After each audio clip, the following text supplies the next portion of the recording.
আসসালামু আলাইকুম। আশা করি সবাই ভালো আছেন।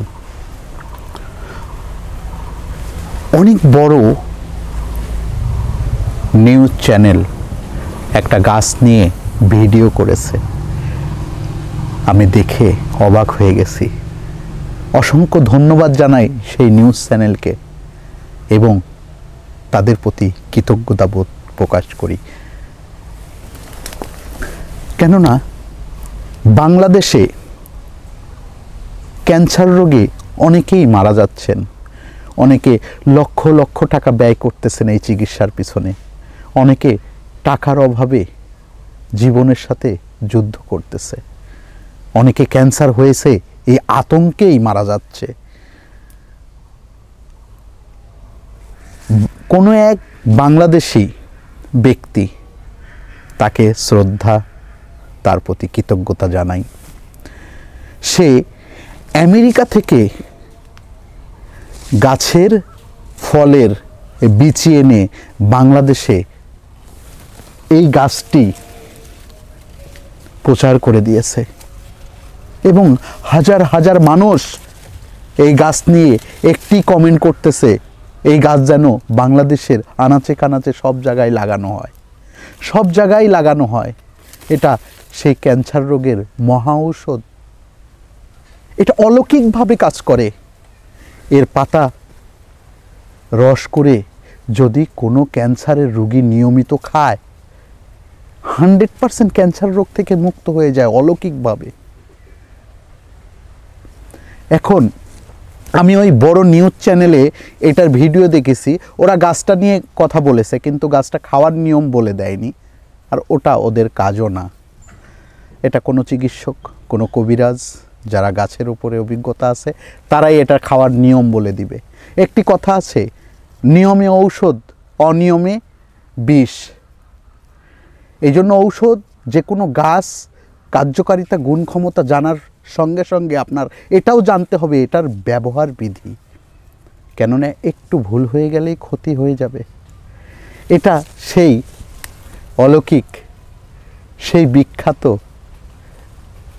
অনেক মানুষের জীবন বাঁচিয়ে দেওয়া সেই আমেরিকান একটি গাছ, করসল গাছ। আমার ঔষধি বাগানে অনেক আগে আমি এই করসল গাছটা রেখে দিয়েছি। এই মূল্যবান গাছটি আমার ঔষধি বাগানে রেখে দিয়েছি যে বড় হোক, একদিন আপনাদের সাথে পরিচয় করিয়ে দেওয়ার জন্য। তো যে কোনো ঔষধ, একটি গাছের মধ্যে আল্লাহ গুণ ক্ষমতা দিয়েছে। এই গাছের ব্যবহার বিধি আগে যারা রাজবৈদ্য ছিল তারা কিভাবে নির্ণয় করতেন, তারা কিভাবে ঔষধি গাছের গুণাগুণ নির্ণয় করতেন, এটা আপনাদের সাথে আগে শেয়ার করে নিই। মূলত একটি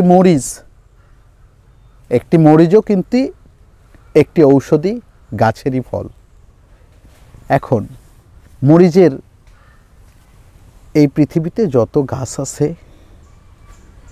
তার নির্ণয় বের করতে হলে সর্বপ্রথম আপনাকে কাঁচা মরিচের একটি নির্ণয় বের করতে হবে। আপনি একটা কাঁচামরিচ চাবিয়ে খেতে পারবেন, তাহলে মনে করেন যে এটার ঝাঁজ। অথবা আপনারা ফার্মেসি থেকে যেই ঔষধগুলো কিনেন, দেখেন যে 20 mg 40 mg, এই এমজিগুলা কি এটা জানতে হবে। এখন গাছের ক্ষেত্রেও কি এরকম আছে এমজি?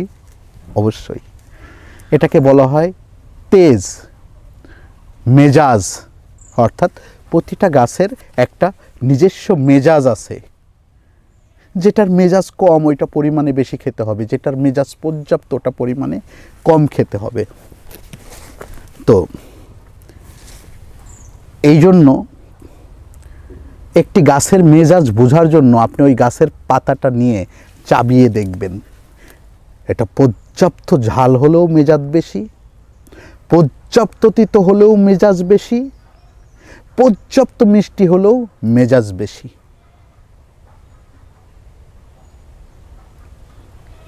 এই জন্য যে কোনো গাছের মেজাজটা আপনি বুঝলেই আপনি শুধু জিবলা দিয়ে, এই জিবলাটা হচ্ছে সুপার কম্পিউটার, অল ওয়ার্ল্ডে আল্লাহর সৃষ্টির এই জিবলা, এটা সুপার কম্পিউটার, এর উপরে কোনো কম্পিউটার নেই।